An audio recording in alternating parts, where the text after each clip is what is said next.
Quero convidar você a abrir a sua Bíblia no livro também de Marcos, no Evangelho segundo Marcos. O pastor já falou sobre o capítulo 10, se eu não entendi errado, foi isso mesmo, pastor? 10? 10, 27. Nós vamos falar sobre Marcos capítulo 4, versículos do 35 ao 41. Marcos capítulo 4, versículo 35 ao 41. Esse é o texto da nossa reflexão bíblica hoje, assentado mesmo onde você está, com reverência sempre em seu coração. Vamos fazer a leitura da palavra do nosso Deus. O texto diz assim, se você já achou, se você não achou, acho que os meninos vão colocar aqui. O texto afirma o seguinte: possivelmente o subtítulo da sua Bíblia vai estar escrito Jesus acalma a tempestade. Se nós não estamos conectados aqui, eu e você. Jesus acalma a tempestade.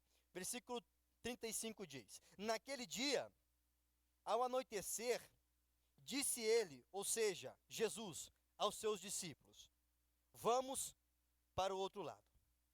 Deixando a multidão, eles o levaram no barco, e assim como estava,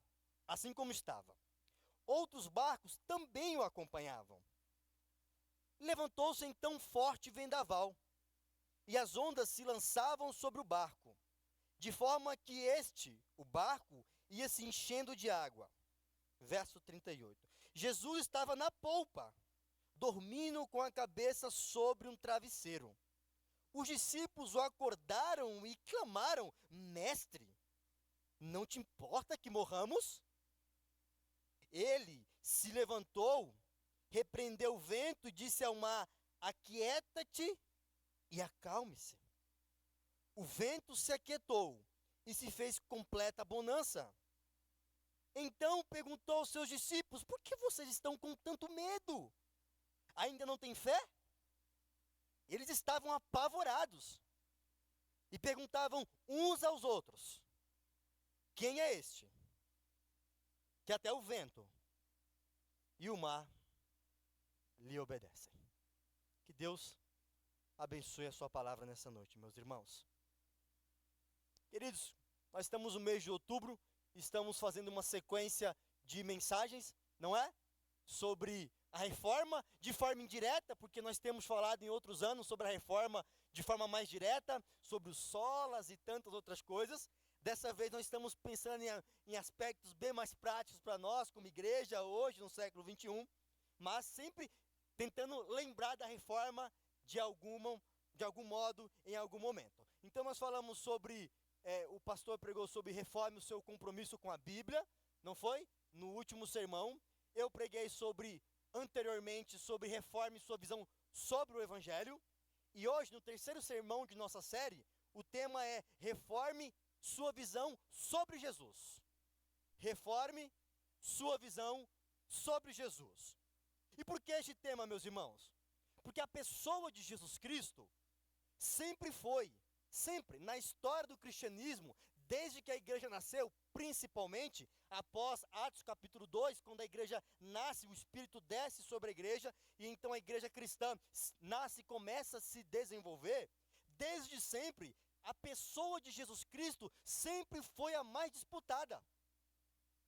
Você vai perceber que no passado antigo, na época da igreja primitiva e os séculos subsequentes, houveram vários concílios importantes, aonde surgiam heresias, falsos ensinos, e então os líderes da igreja da época se reuniam para poder conversar sobre isso e tomarem decisões, de forma que pudessem preservar e proteger a igreja. E há algumas heresias sobre a pessoa de Deus o Pai. Sim, surgiram algumas. E surgiram também heresias sobre a pessoa do Espírito Santo. Mas a maioria das heresias, dos falsos ensinos que surgiam, eram direcionados a uma pessoa principalmente: Jesus Cristo, o Filho. Justamente porque Jesus era 100% homem e 100% Deus. Porque Jesus Cristo tomou forma humana, encarnou e habitou entre nós, a sua pessoa, por ter sido vista, tocada, sempre foi a mais disputada entre as pessoas que eram a favor da igreja e também aqueles que eram contra a igreja cristã. No presente, ou melhor, na Idade Média, na Reforma, na pós-Reforma, no século XX e hoje no século XXI, não foi e não é diferente. A pessoa de Jesus Cristo é ainda o tema principal. As principais seitas religiosas existentes no mundo têm Jesus Cristo lá. Os muçulmanos dizem que ele é apenas um profeta, nada mais que isso. Isso é uma caricatura, é uma visão deformada de Jesus Cristo. Se você for às religiões afros, Ubanda, Candomblé, você vai achar Jesus lá. Se você for ao espiritismo, que veio da Europa para cá, lá tem Jesus Cristo. Se você for aos Mormons, uma seita que surgiu há pouco mais de 200 anos atrás, quem está lá? Jesus Cristo. Não da Bíblia, mas uma visão deformada dele. Por isso, nós precisamos sempre estarmos convictos, mas sempre reformando alguns detalhes acerca da nossa própria visão sobre Jesus. Por quê? Porque atualmente, Jesus é apresentado aí como um curandeiro. Meramente um curandeiro. Venha Jesus e você vai ser curado, e é isso aí. Essa é uma visão que tem aí, atualmente. Jesus também é apresentado atualmente como apenas um bom mestre. Um mestre moral, que fez algumas coisas boas, que deu alguns bons ensinamentos, não é? Essa é uma visão que está atualmente em voga. Jesus também é apresentado como um revolucionário, social, político, econômico, modelo revolucionário. Não precise ir muito longe para saber disso. Jesus também é apresentado atualmente como um milionário. Certa vez eu ouvi um pastor pregando, e ele teve a ousadia de dizer que Jesus era milionário. E eu esperei o argumento, porque ele tinha uma casa na praia. Tem a pregação, um pastor pentecostal aí, que depois eu dou o nome dele se vocês quiserem. Que absurdo! Para impor uma teologia da prosperidade naquela pregação. Isso é um absurdo, isso é uma blasfêmia. Isso é uma caricatura, é uma visão deformada do Cristo da Bíblia. Mas não só como milionário, e consequentemente com a teologia da prosperidade, mas também hoje, atualmente, Jesus está sendo confundido e sendo levantada a bandeira que ele é o terapeuta do momento. Como se Jesus fosse. Como se ele viesse para ser o terapeuta do momento para nós. Tudo isso aqui, em algum momento, Jesus falou sobre todas essas áreas. Mas ele não é isso. Isso faz parte do ministério, da ação, do evangelho dele. São proporções que o evangelho, quando chega, ele tem impacto. Ele tem impacto com cura? Tem. Ele tem impacto em questões morais? Tem. O evangelho e Cristo tem impacto com as questões sociais, políticas, econômicas? Tem. Tem impacto com as finanças? Tem. Tem impacto como aquele que cuida de nossas almas? Tem. Mas ele não é isso, só isso. O que nós precisamos definir hoje, irmãos, é uma visão correta acerca de Jesus. Sabe por quê? Porque uma visão errada sobre Jesus vai levar você para o inferno. Se você tiver uma visão errada, uma caricatura do Jesus da Bíblia, você provavelmente vai ao inferno. Porque só o Jesus da Bíblia salva. Então nós, como igreja, povo de Deus, que temos as Escrituras, nós temos que conhecer e permanecer com a visão correta acerca de Jesus. Precisamos reformar nossa visão se ela estiver errada, irmãos. Talvez se você entrou aqui, e alguma coisa que eu falei para você agora na introdução fez sentido, não te preocupas. Se o Senhor te trouxe aqui hoje é porque Ele quer consertar.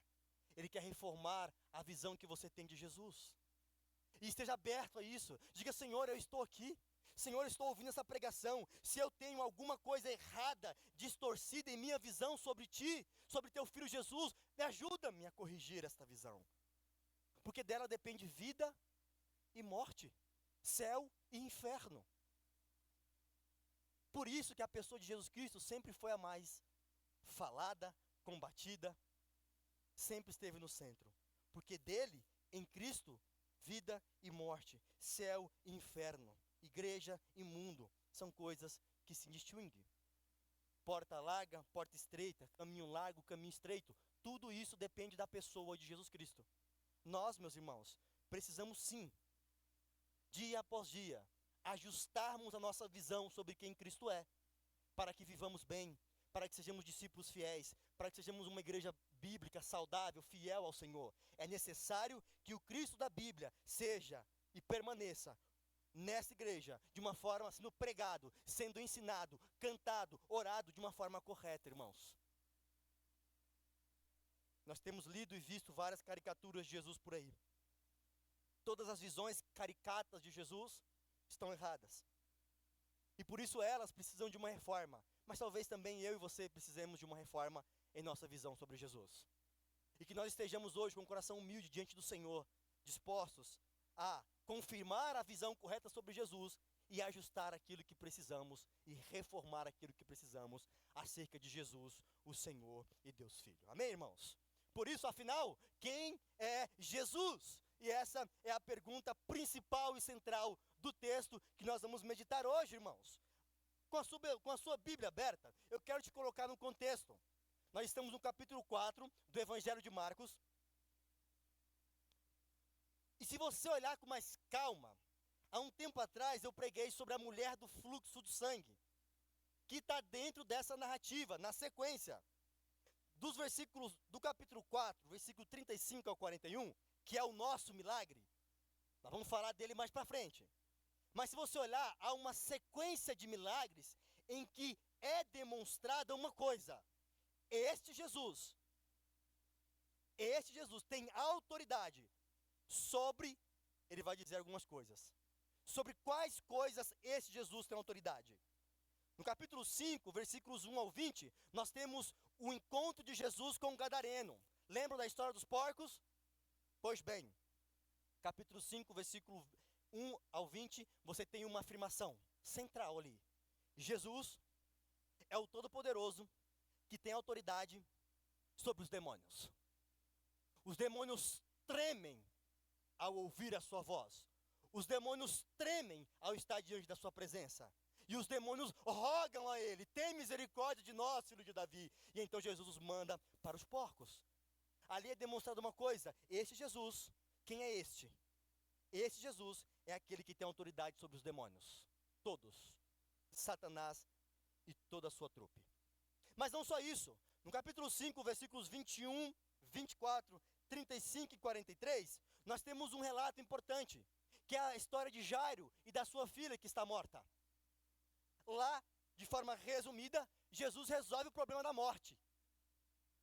Vai até a menina, diz a ela umas palavras de vida, e ela então ressuscita. O ponto é que neste trechinho do capítulo 5, dos versículos 21 ao 24, 35 e 43, nós temos uma afirmação central. Jesus Cristo tem poder e autoridade sobre a morte. Mas existe um outro milagre na sequência, na verdade dentro desse milagre, que é o milagre da mulher do fluxo de sangue.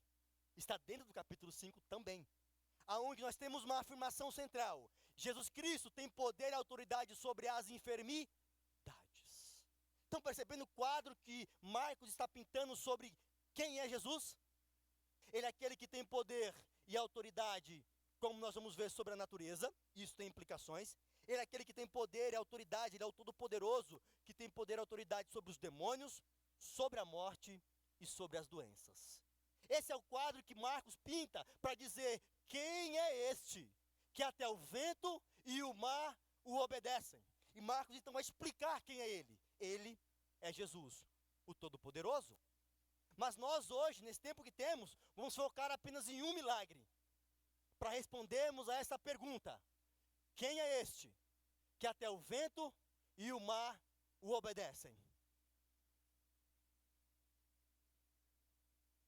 Irmãos, precisamos olhar para a Bíblia, a palavra de Deus em linguagem humana, a palavra de Deus santa, inerrante, inspirada, esta palavra, e através dela, reformar aquilo que é necessário sobre a nossa visão de quem Jesus é, se algo está errado, e confirmar e mantermos firmes na visão correta sobre Jesus.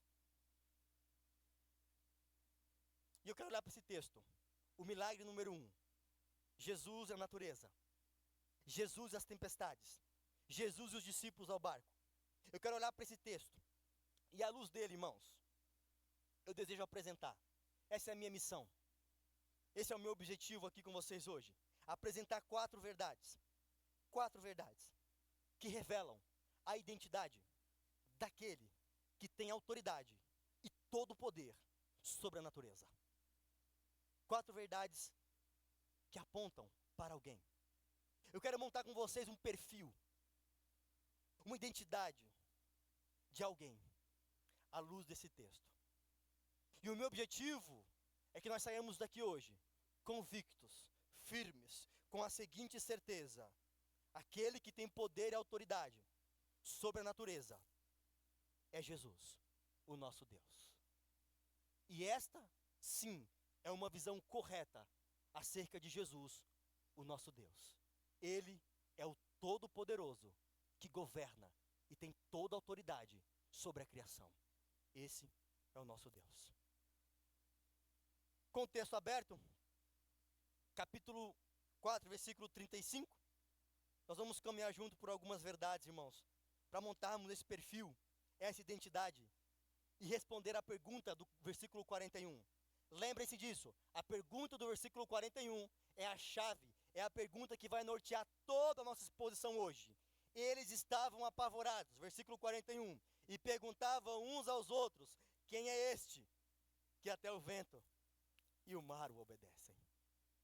Vamos juntos tentar responder a essa pergunta. Versículo 35. Naquele dia, que dia? O capítulo 4 está na metade para o final.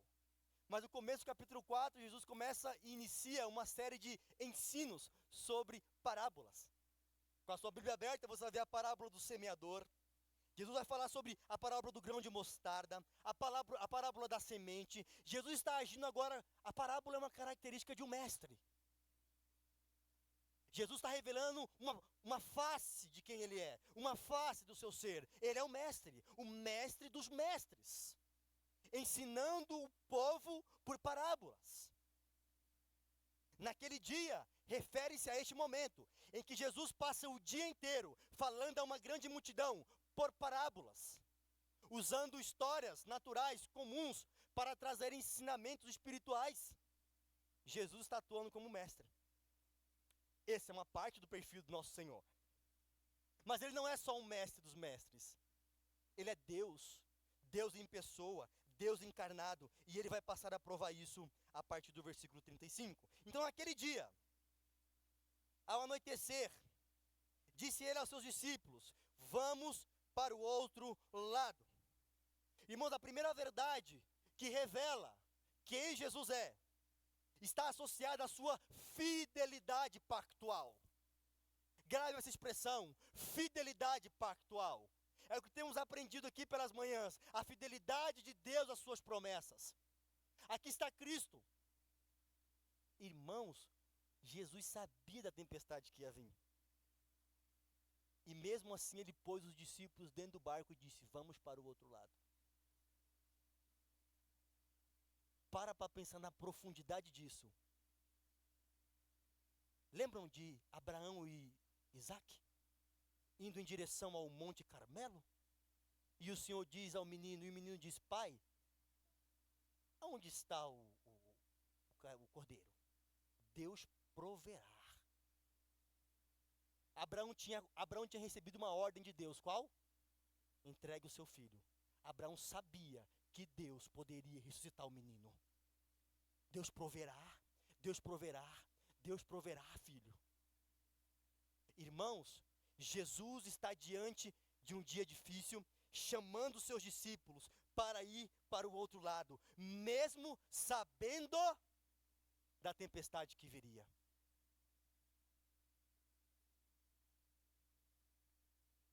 Meus irmãos, vocês já pararam para pensar o quanto isso é real em nossa vida? Jesus nos dá uma ordem, e por causa da ordem de Jesus, nós enfrentamos tempestades? Será que você já passou por isso?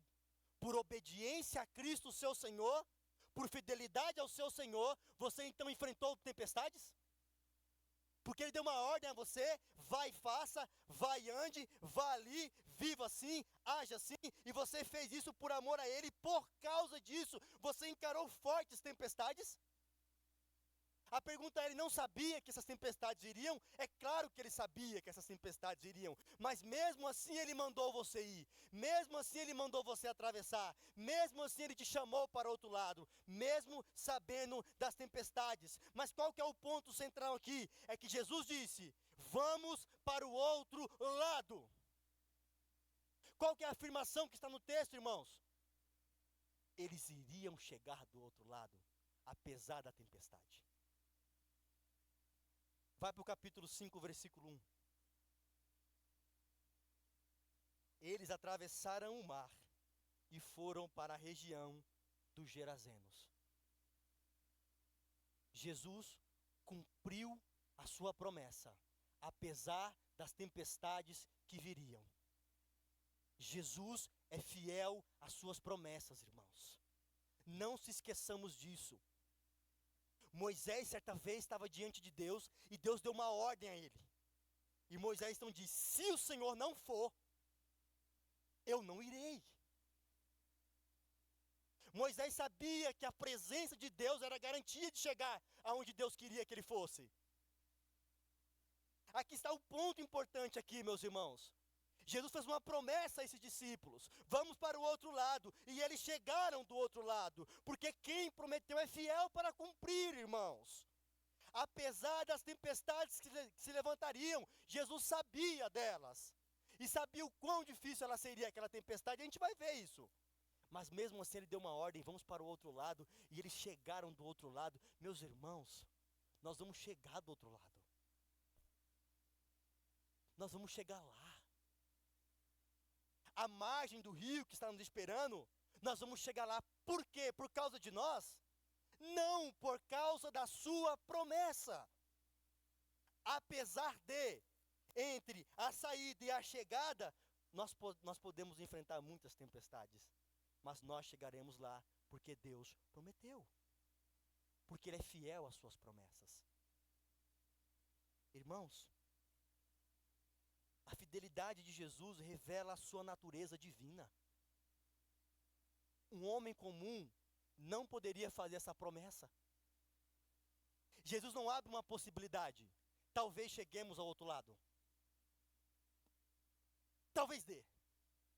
Não é uma possibilidade, é uma afirmação, irmãos. Vamos para o outro lado, mesmo que entre ir de um lado para o outro, a pior tempestade da vida daqueles que eram em sua maioria pescadores, fossem enfrentar.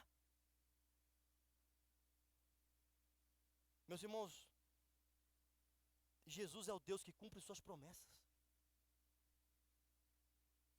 E eu quero fazer uma aplicação em cima disso. Confie nele. Confie nele. Acaso o Senhor fez alguma promessa a você que Ele não cumpriu até hoje? Me diga uma promessa que o Senhor fez em sua palavra que Ele não cumpriu. Uma que Ele fez a nós, o seu povo, Ele não cumpriu. As que faltam, não é porque Ele não cumpriu, é porque não deu ainda o tempo. Ele já cumpriu muitas, está cumprindo outras, e vai cumprir todas plenamente em sua segunda vinda, quando Jesus voltar. Irmãos, nós podemos confiar em Jesus, porque Jesus é Deus. Não é simplesmente um curandeiro, não é simplesmente um terapeuta, não é simplesmente um revolucionário. Não esquece isso. Jesus é Deus encarnado em nosso meio. Por causa disso, Ele pode dizer a alguém, vá de um lado para o outro, comigo. É possível, irmão, chegarmos do outro lado.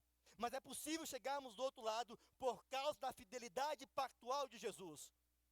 Porque quando Jesus promete uma coisa, quando o Pai prometeu no Antigo Testamento, na pessoa do Filho fez promessas nos Evangelhos, e na pessoa do Espírito fez mais promessas no Novo Testamento, nós podemos confiar nele. Irmãos, Jesus é confiável. Muito confiável. 100% confiável. É mais que confiável. Ele não é um homem somente. Ele é divino. E é por causa disso que ele pode dizer aos seus discípulos, vamos para o outro lado, apesar das tempestades que iriam surgir. Então essa é a verdade número 1, meus irmãos. Somente Deus poderia fazer uma promessa como essa. Porque somente Deus poderia cumpri-la. E Jesus é Deus. E a sua fidelidade revela a sua divindade. A fidelidade de Jesus revela quem Ele é. Deus. O texto continua. Deixando a multidão, eles o levaram no barco, assim como estava. Outros barcos também o acompanhavam. Versículo 37. Levantou-se um forte vendaval e as ondas se lançavam sobre o barco, de forma que este ia se enchendo de água. Pare aqui, irmãos. Segura esse versículo 38. Porque a verdade número 2 é a seguinte: a presença de Jesus revela quem Ele é. Não é só a fidelidade de Jesus que revela quem Ele é. A sua presença também revela quem Ele é. O versículo 36 começou assim. Na verdade, isso mesmo, versículo 36.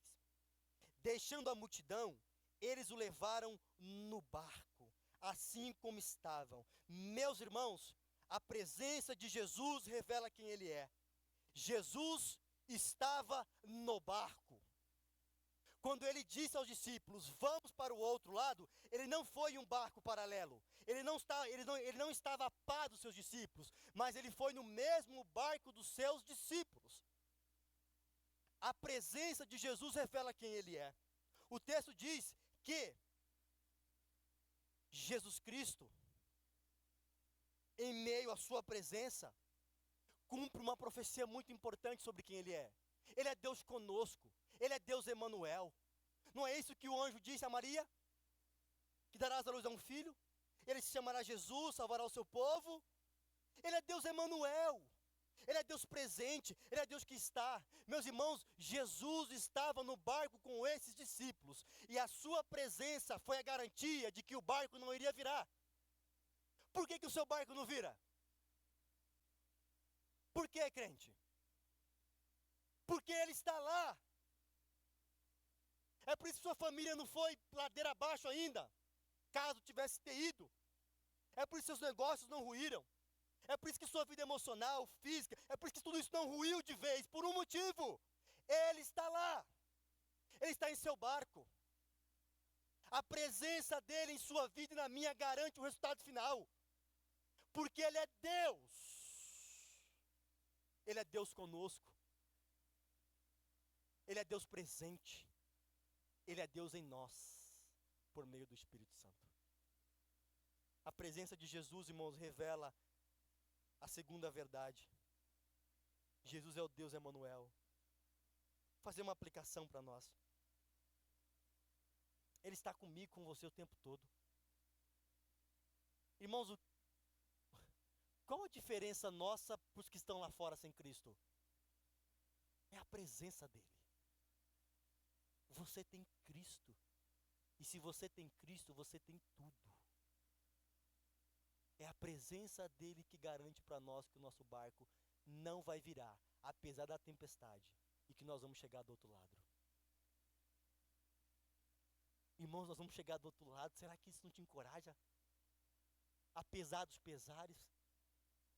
Será que se de repente amanhã você for ao médico e o diagnóstico vier terrível? Isso pode acontecer, não é? Você chega amanhã e de repente você perde seu emprego.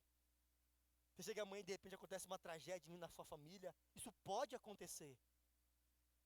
Por que o nosso barco não vai virar? É porque Ele está conosco. Isso revela quem Ele é. Ele é Deus Emanuel. Ele estava no barco com os discípulos em meio à tempestade. E Ele está em nosso barco em meio às nossas tempestades. Não importa a tempestade que você encare, Cristo está nela. Cristo está com você. É a sua presença que revela a sua divindade. Ele é Deus conosco. Ele é Emanuel.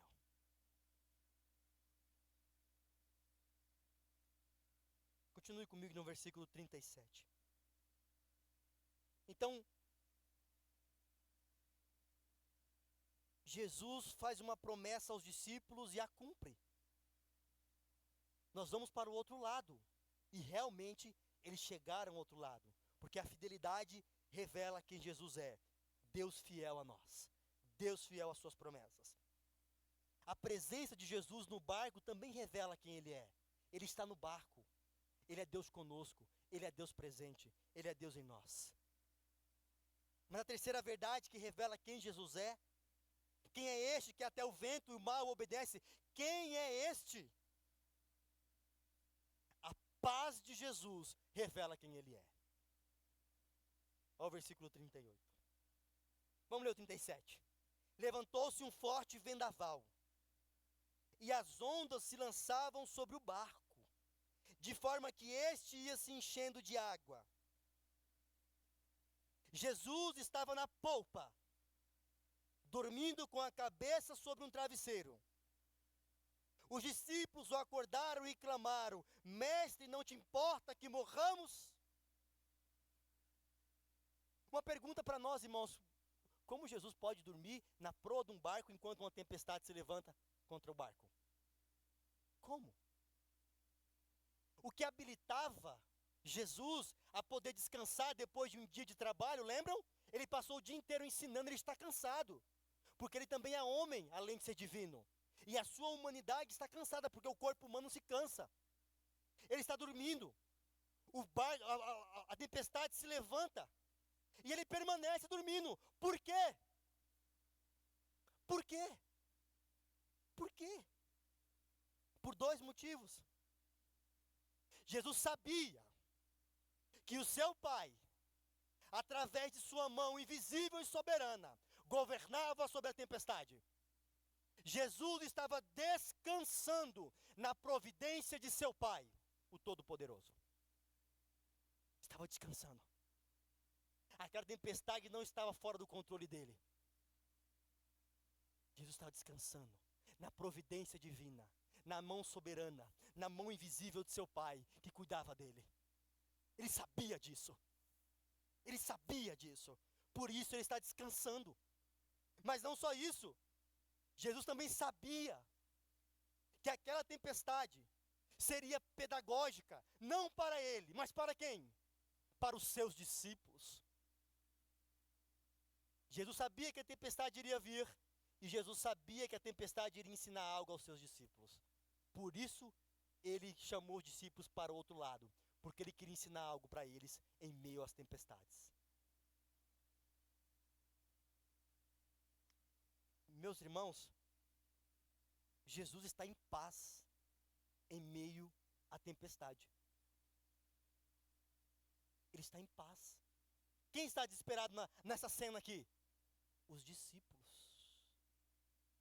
Ele não. Ele está em paz, descansando porque era necessário, porque confiava em seu Pai, que governava sobre todas as coisas, e também sabia que aquela tempestade era importante, porque ele queria ensinar algo aos seus discípulos. Irmãos, a paz que Jesus desfruta, que ele passa, que ele ensina, que ele mostra, é uma paz que, como o apóstolo Paulo diz, excede todo entendimento. Ali, meus irmãos, para nós, é loucura. Ele dorme em paz em meio a uma tempestade. Foge do raciocínio humano, por isso que os discípulos estão apavorados, mas para ele não. Irmãos, a presença de Jesus no barco revela quem ele é Deus Emanuel, não é? Mas a sua presença também é acompanhada de uma outra palavra importante, a sua paz. Jesus é o único que pode nos dar paz em meio às tempestades.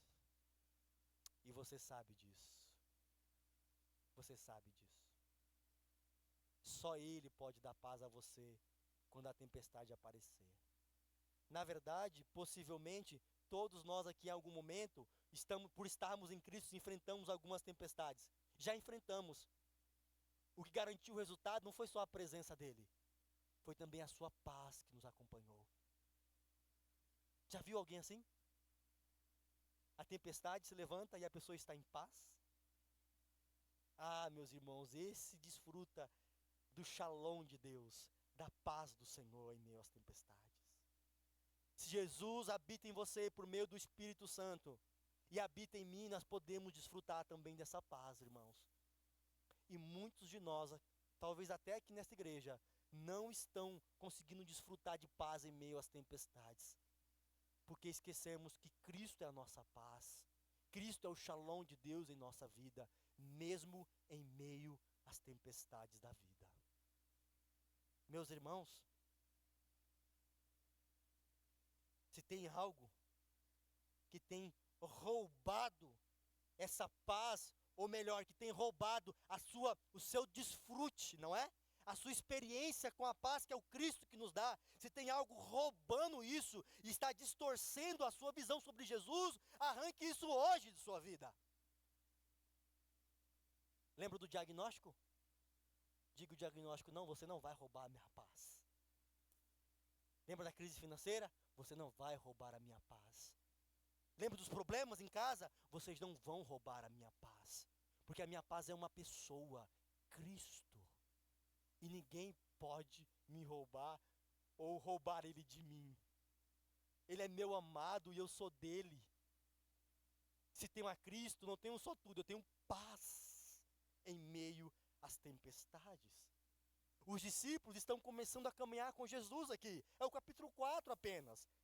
Não é que eles não têm fé, no sentido de não crer em Cristo. É que a fé deles ainda é uma fé imatura, como muitos de nós têm. E é normal. E é em meio a esta fé imatura que ele levanta uma tempestade para poder amadurecer a fé deles, assim como Cristo quer amadurecer a sua fé. Senhor, por que tal tempestade? É uma pergunta que você pode fazer ao Senhor, não é? Mas melhor que perguntar a Ele por quê, é perguntar ao Senhor: para quê, Senhor? Por que o Senhor está permitindo que eu enfrente esta tempestade? Qual que é o propósito? O que o Senhor quer de mim? De uma coisa eu sei, tal como foi com os discípulos, Ele quer amadurecer a sua fé. Ele quer te tornar um discípulo mais maduro. Irmãos, é difícil derrubar um discípulo maduro de Jesus. Eu já conheci alguns em minha vida. Homens e mulheres piedosos. Eles eram duros na queda. Eles não se dobravam perante qualquer tempestade. Eu me perguntava desde pequeno por quê? Como? Porque eles tinham sido aperfeiçoados por meio das tempestades da vida. As cicatrizes que o Senhor permite que nós carreguemos não são para nos levar para o passado e ficarmos tristes, mas são para nos amadurecer, para olharmos para ela e dizer: até aqui o Senhor esteve comigo, a minha fé nunca esteve mais forte.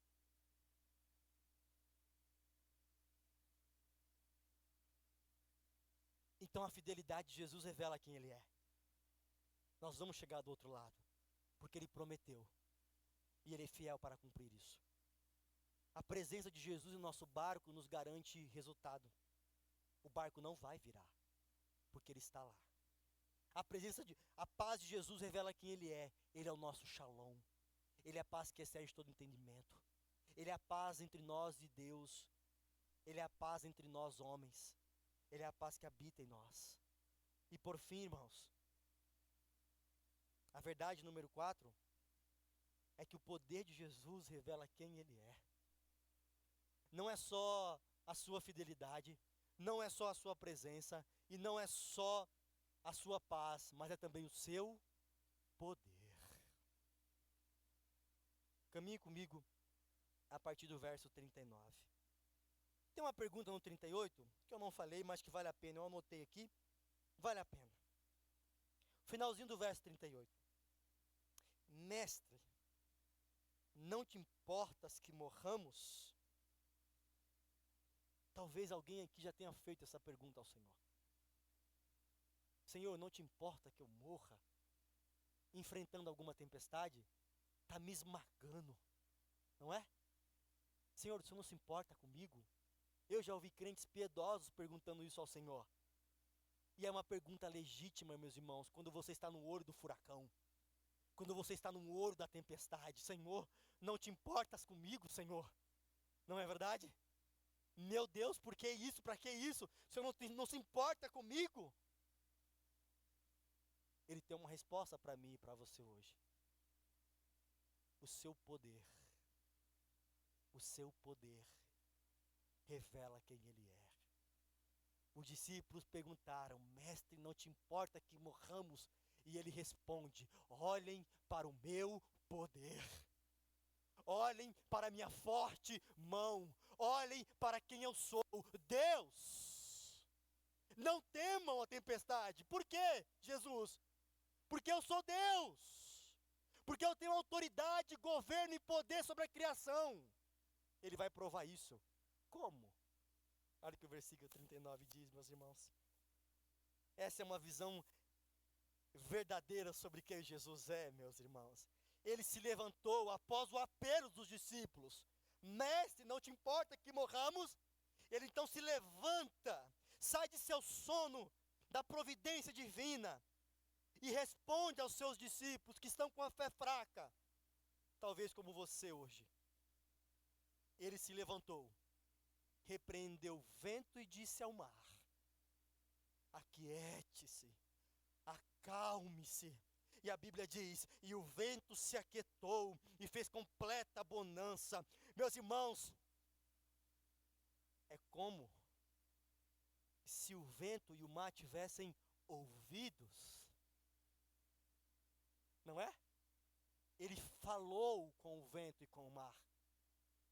É como se o vento e o mar tivessem ouvido e memória.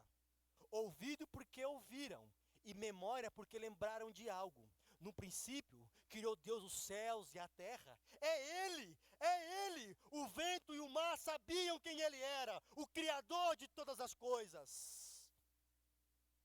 Ele é o que estava no princípio. Por meio dele foram criadas todas as coisas. Ele é a palavra de Deus. A palavra que disse, haja e ouve. A palavra que disse aos mares, até aqui. A palavra que disse às montanhas, aqui. A palavra que disse ao sol, quero você aqui, e à lua, quero você ali. A palavra que criou as 100 bilhões de galáxias que existem. A palavra. O vento e o mar sabiam, é Ele. E quando o vento e o mar ouvem a voz do Todo-Poderoso Criador, eles só podem fazer uma coisa, se curvar diante dele. Esse é o poder de Jesus. Esse é o poder do nosso Senhor. Esse é o poder daquele que é o Todo-Poderoso, irmãos. Por que você não descansa no poder de Deus? Por que está abatida a tua alma? Espere em Deus, pois ainda o louvarei. Confia no Senhor, crente.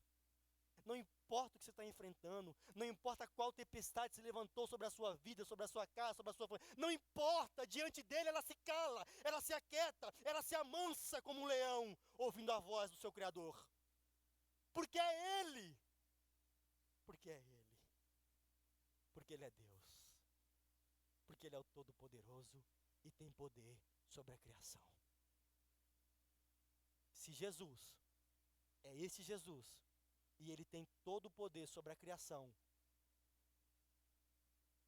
o que dirá sobre a sua vida? Ele se importa com os seus problemas. Sabia disso? E por que Ele se importa? Não é porque Ele está longe, não é porque Ele está no barco com você. Jesus está descansando, mas Ele sabe dos seus discípulos. Ele é todo onisciente. Ele sabe da aflição que, irmãos, a maioria dos discípulos eram pescadores, e eles pescavam naquele lugar. Eles conheciam o mar como a palma de suas mãos, o mar da Galileia, aquela região. Mas a tempestade foi fora do normal. Tempestades de vento, talvez trovões, terríveis pela madrugada. Tão grandes que eles pensaram, vamos morrer.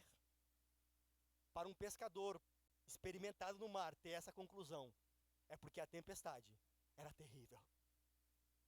Ele sabia que os seus discípulos estavam apavorados, porque ele se importava com eles. Jesus nunca nos permite passar por tempestades para nos castigar simplesmente, não é essa a ideia, mas para nos ensinar. Nos ensinar o que, pastor? Quem Ele é e o que Ele pode fazer por nós. Quem é este que até o vento e o mar o obedecem? Ele é Jesus. Aquele que é fiel, aquele que está conosco por meio da sua presença, aquele que nos dá a sua paz e aquele que tem todo o poder. Essa é uma visão, irmãos, que nós não podemos perder como igreja. Este Jesus deve ser pregado, este Jesus deve ser ensinado, este Jesus deve ser cantado, este Jesus deve ser orado. E, se nós tivermos este Jesus, nós teremos tudo.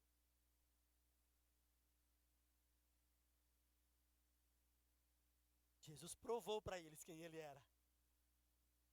E a minha oração é que ele tenha provado para mim e para você hoje. Eu sou Deus. Eu te dou paz. Eu estou com você. E eu fiz promessas. O vento e o mar vão se acalmar diante da sua voz em nossas vidas. Porque nós temos o Todo-Poderoso.